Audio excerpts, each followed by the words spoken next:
just off the plane. The madness begins now. Any opening comments? Yeah, well, first of all, we're glad to be here. You know, our players are real excited. You can tell on the plane, you know, it's finally here. They had 2 really good weeks of practice. I thought it was very important. And I feel good about where we're at right now. We just need to have another good week of practice before we play. I want to read you a stat. Throughout your career, high school and college, distinguished high school career, your teams have played for championships, including this game, 13 to 22 times. How do those experiences, how do you use them to prepare for a game like this? Well, first of all, I've been blessed to have a lot of really good players, a lot of really good coaches, just like this year, to get to that point. Anytime you play for championships, you know, if you have experience before, it's got to help. And, you know, hopefully we'll be able to lean on some of that. All right, speaking of experience, you were the offensive coordinator for that 2010 Auburn team that won a national championship. You had, I believe, a total of 11 players on that roster who played in that game in 2010. How does that experience, your coaching experience in that game, and those players translate to something like this? Yeah, you know, anytime you play the national championship, there's a lot that goes with it. First of all, there's a long layoff. So, you know, strategically, you got to plan your practices and everything that goes with that. And then once you get here, it's not a normal bowl week. There's a lot of extra stuff that goes with it. And so that past experience has got to help. And the fact that we do have some players that experienced it, I know they've talked, some of the older guys have talked to the younger guys and kind of, you know, told them what to expect. So, you know, hopefully that'll definitely help us, you know, moving forward, you know, next week. When we spoke recently at Auburn, you said that you get about 4 hours a night of sleep. The other 20 hours, you're basically thinking about football. Given the circumstances here in this game, are you able to even turn your mind off during this kind of week preparing for it? Well, you know, you just try your best to stay in the same routine. And so that's what we'll do. And like I said, we've had this experience before, so, you know, it's got to help. But I'll still get about 4 hours sleep and try to stay in the same routine. All right, well, let's bring out a couple of your players. Dee, I'm going to start with you. This is a team that was not even ranked in the top 25 preseason. You weren't even listed under others receiving votes. So how do you explain to people what happened this season? Oh man, we took it back to square one. Coach Malzahn came in and did a great job of really getting us to trust in what the coaches were doing. And it started with spring practice. You know, we took it from square one. We said we were going to take it one practice at a time and one day at a time, one game at a time, you know, when the season came around. And we were just able to execute and really change, you know, who we were as players. Reese, let me ask you, there are a lot of moments, great moments in this season to choose from. But do you have a favorite?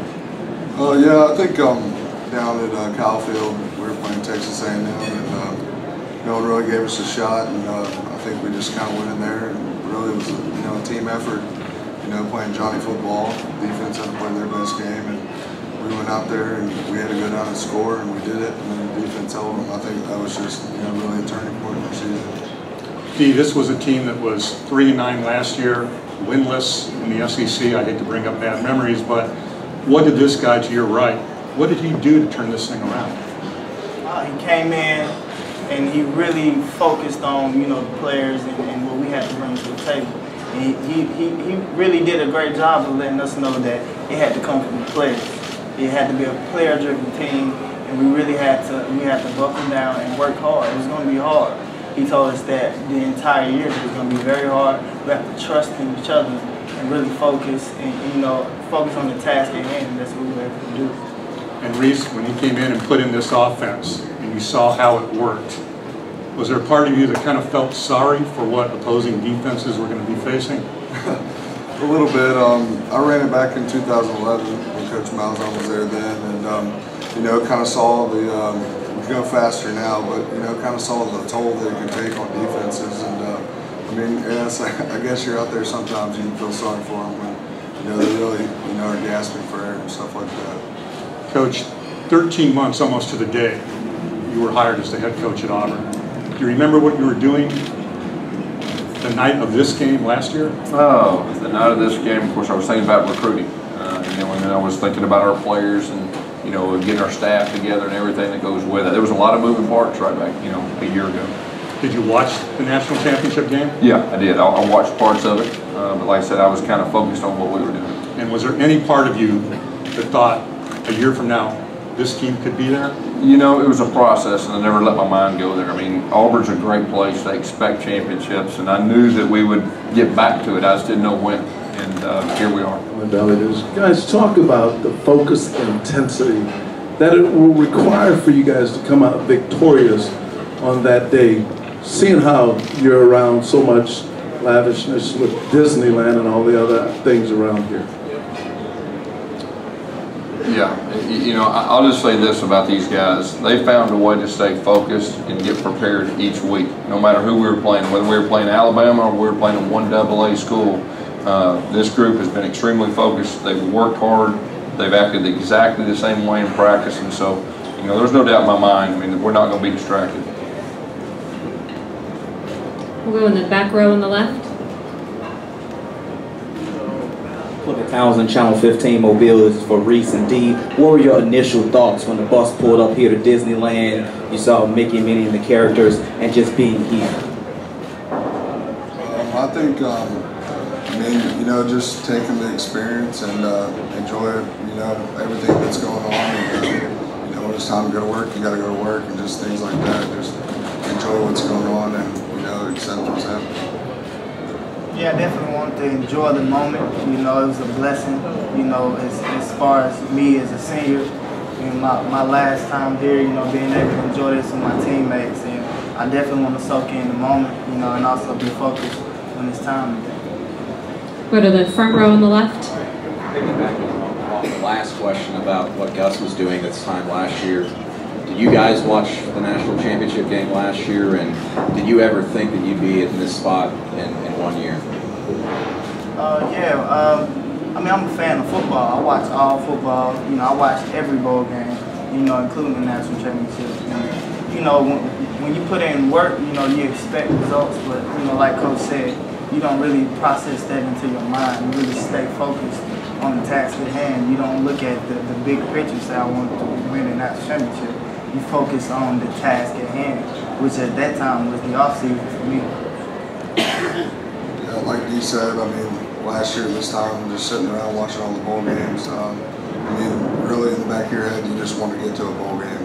I mean, you don't want to be sitting at home in, you know, December and January. That's not fun at all. But I think, you know, just came in and, you know, had to work hard just to get back to, you know, the situation we're in right now. Go to the back row on the left. What are the priorities in practice at Cal Irvine once you get started tomorrow? Well, like I said earlier, it's going to be a routine. You know, we're going to try to go about, you know, a Tuesday practice, a Wednesday practice, a Thursday practice, and do exactly, you know, what got us here. We'll go again back row on the left. Gus, Big Ten officials for this game, I don't think they have anybody in their league that wants to go as fast as you guys want to go. Does that concern you at all? Will you be able to have a moment with the officials, or will somebody from Auburn be able to talk with the officials about what you want to do and the speed at which you play and what you would expect from them? Yeah, you know, as a head coach, you always talk to the lead official and umpire before the game, and we'll talk about that. But there is a few teams that, you know, that try to go fast in that league, and so I don't have any concerns at all.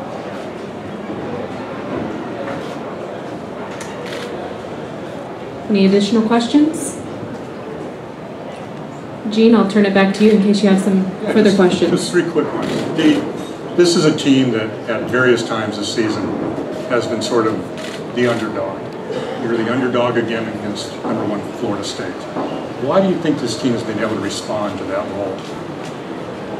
Because that's what we say that we want. We sit in these meetings player-wise. The seniors talk to the younger guys, and we ask them what they want. We let them know this is what we want. We want to fight to the end, and that's just, you know, what we do. We just come in and we fight, you know. And we're going to play every play, you know, just like the Bama game in Georgia. We're going to play every play like it's our last. And we really mean that, you know, and it's really helped us get to where we are now. Reese, you mentioned the Texas A&M game earlier as a pivotal moment in this season. Do you ever find yourself going back and watching the end of that Georgia game or the end of the Iron Bowl and just kind of relive it at all? Well, I mean, you obviously see those plays on ESPN pretty much every time you turn on the television, but I mean, you know, every time I see him play, I just think about what was going on at that time, and you know, just enjoy it at that second. But you know, try not to get caught up in it too much because you know what's at stake right now. We got to focus on beating Florida State. And like Coach Malzahn says, you know, we can enjoy all the the accolades and everything that's happened this season when it's all over with, and you know, we can't pat ourselves on the back yet. And finally, Coach, you have to get them prepared for this game. But did you go to anybody or get advice from anybody on how to prepare for a national championship game given the layoff situation? Well, the fact that, like we talked about earlier, that I went through it as a coordinator, and so I kind of know what to expect as far as that goes. We're very blessed to have a veteran staff that has won a lot of games and won championships, and so you know, we feel pretty prepared. Well, best of luck to you. It's going to be a great game. Thank you all for coming today, and I think that concludes it.